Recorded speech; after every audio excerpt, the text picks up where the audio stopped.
SFI Manjeri area സമ്മേളനത്തിന് പാണ്ടിക്കാട് തുടക്കമായി. ധീരജ് നഗറിൽ വെച്ച് നടന്ന പൊതുസമ്മേളനം എസ്.എഫ്.ഐ അഖിലേന്ത്യാ പ്രസിഡന്റ് വി.പി. സാനു ഉദ്ഘാടനം ചെയ്തു.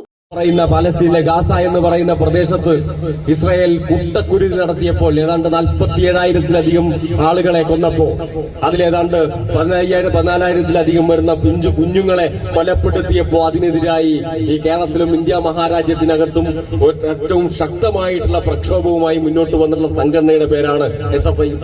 രാജ്യതലസ്ഥാനത്ത് ആദ്യം പ്രകടനം നടത്തിയിട്ടുള്ള സംഘടനയുടെ പേരാണ് എസ്.എഫ്.ഐ. എന്തിന്?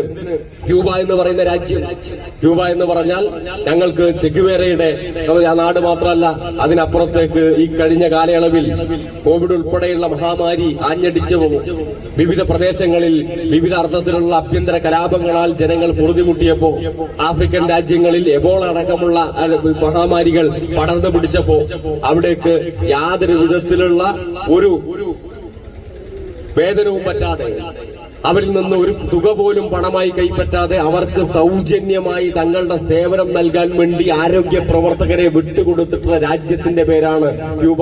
ഫെബ്രുവരി 1-2 തീയതികളിൽ പാണ്ടിക്കാട് വെച്ച് നടക്കുന്ന എസ്.എഫ്.ഐ മഞ്ചേരി ഏരിയ സമ്മേളനത്തിന് തുടക്കം കുറിച്ചാണ് സഖാവ് ധീരജ് നഗറിൽ പൊതുസമ്മേളനം സംഘടിപ്പിച്ചത്. തമ്പാനങ്ങാടിയിൽ നിന്ന് ആരംഭിച്ച വിദ്യാർത്ഥി റാലിയിൽ നൂറുകണക്കിന് വിദ്യാർത്ഥികൾ അണിനിരന്നു.